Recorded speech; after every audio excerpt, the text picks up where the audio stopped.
Well, everyone, it's time for us to go and take a look at the Samsung Galaxy S10 and see how this particular phone holds up in 2025. Now, what's very interesting is that this phone is a pretty old phone now. It's about, like 6 years old, but in a lot of ways, it doesn't even feel like it's this old of a phone, right? Like this phone still looks very beautiful. I still see a bunch of people talking about this device. And what's super crazy is that even when I'm on Reddit or I go on YouTube or anything like that, I always see people mentioning, hey, like if the Galaxy S10 just had a better display, I would still use this phone. Or if it still got software updates, I would still use this phone. And I 100% agree with that. This is a beautiful device. I think this phone has held up so well throughout the last couple of years. And I just love talking about this phone. But if you do want to pick up some phones that I would recommend buying this year, links will be down in the description below. You can get them from there and you can help support the channel at the exact same time. Now, starting off with the outside of the Samsung Galaxy S10, the front side of this particular phone is giving you a 6.1-inch dynamic AMOLED display. And with a phone like this, I genuinely do think this is a very, very good looking phone. It's not perfect. There are some things missing out on this display that a lot of phones have nowadays, even basic ones, and we'll get into that in a second. But it's a very good display. It was a very big upgrade coming from the Galaxy S9. Hole punch display, fingerprint sensor, curved sides on this phone too.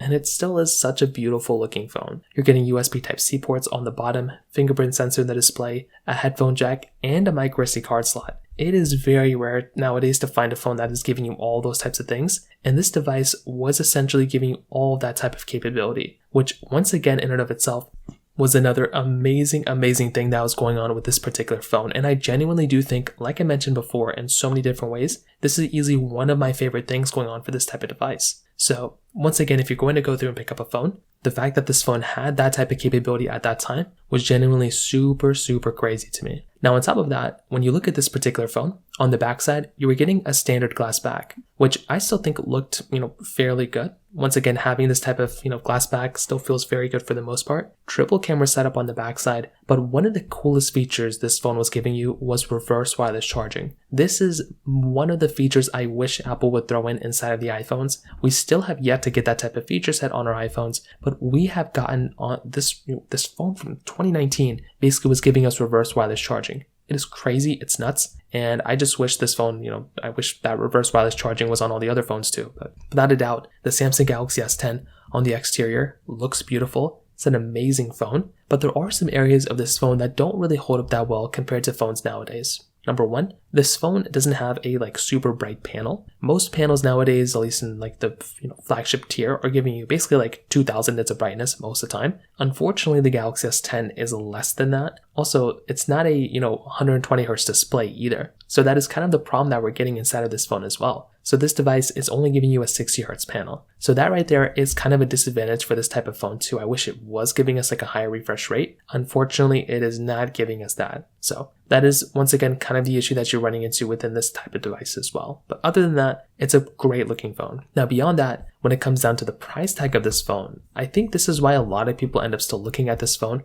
as the one to basically buy. This phone is basically giving you $160, less than $200 phone right now. Now, I would still say there's a lot of phones that you could still buy that are less than that, to be honest. But with this type of phone, the Galaxy S10, this is a very interesting price tag for a phone because it isn't really that bad, right? You would think that this phone's price tag isn't terrible when you're looking at what you're getting, but keep in mind it is one of those issues that the prices can be a little deceiving, but it's still a beautiful phone. When it comes down to the camera, like I said before, triple camera setup on the backside, 12 megapixel wide, 12 megapixel telephoto, and then a 16 megapixel ultra-wide camera. The thing I can definitely tell you about this particular phone and the capability and quality behind this phone is that the camera of this thing, it's not terrible. You're getting 4K, resolution you can film in at 60 frames per second on the back and on the front. That is a very good type of resolution to have inside of a phone because you're able to go through, film this thing the way you want to.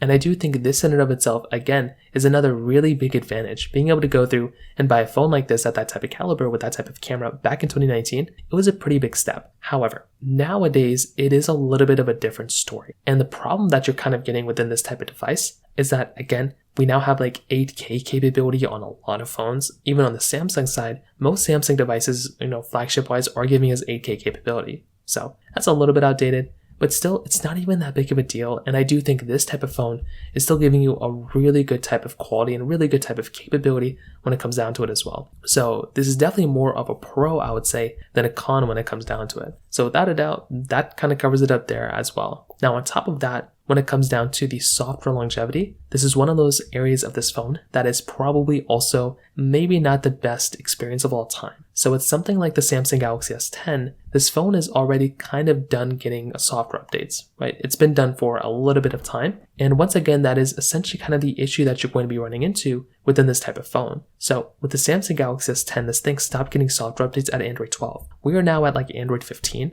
and there's been lots of improvements, there's been lots of updates, and there's been lots of just changes that Samsung has made in their software. And if you're already outdated with software, it just doesn't make a lot of sense to go and buy a phone like this anymore. So, as good as this phone could be hardware-wise, as great as it can be, the problem that we're running into is that we're already outdated with software, and it just doesn't make a lot of sense to go and buy a phone like this when you can go ahead and buy a phone that is still supported with software. So kind of keep that in mind. Again, it's not the biggest deal in the world, but that is just one thing you're going to keep in mind. You're going to have to remember when you're buying this phone. Battery life-wise, this phone is still giving you a 3,400 mAh battery, but because this phone is older and because of battery degradation, it's probably not at that full 3,400. It's probably at like 70-80% battery health now, in a lot of ways, maybe 80%, 85% mostly. So it's not at that 3,400. Still not terrible, but still, you're going to be experiencing probably not that great battery life when it comes down to it. Now, on top of all those things, when it comes down to the performance of this phone was giving you that Qualcomm Snapdragon 855 chipset inside with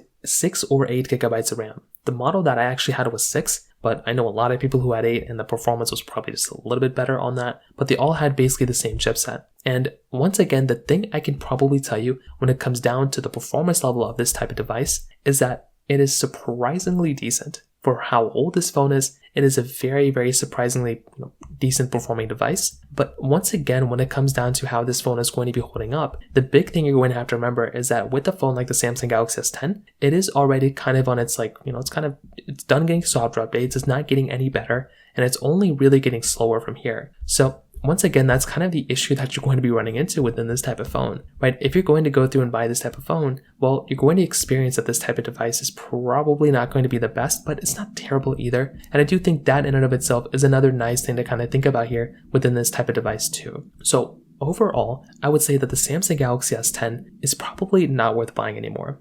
I think there are probably other phones I would recommend people to buy. I think the Galaxy S10, it just doesn't really make a lot of sense to go and buy this type of device. Right? I think there are better phones out there, and for me to list some, I would say the Samsung Galaxy S21 is the bare minimum I would recommend people to buy. It's a better phone, right? It's giving you better quality in most ways, but the Galaxy S21 is the one I'd recommend a majority more people to buy as the cutoff point. But now that we're going into 2025, I think the best phones probably to buy now would probably be like a used Samsung Galaxy S23, a used Samsung Galaxy S21 FE, a Galaxy S23 FE if you want to, a Google Pixel 7 in the used market. I would recommend people to buy those phones rather than buying this particular one. So from that side, that kind of covers it up there for the most part. If you have any other thoughts or questions, please let me know in the comment section below. Hit the like button, that would mean so much, but definitely hit that subscribe button. More importantly than everything else, I love every single one of you guys. Hopefully I'll catch you guys in the next video. Peace out, till then.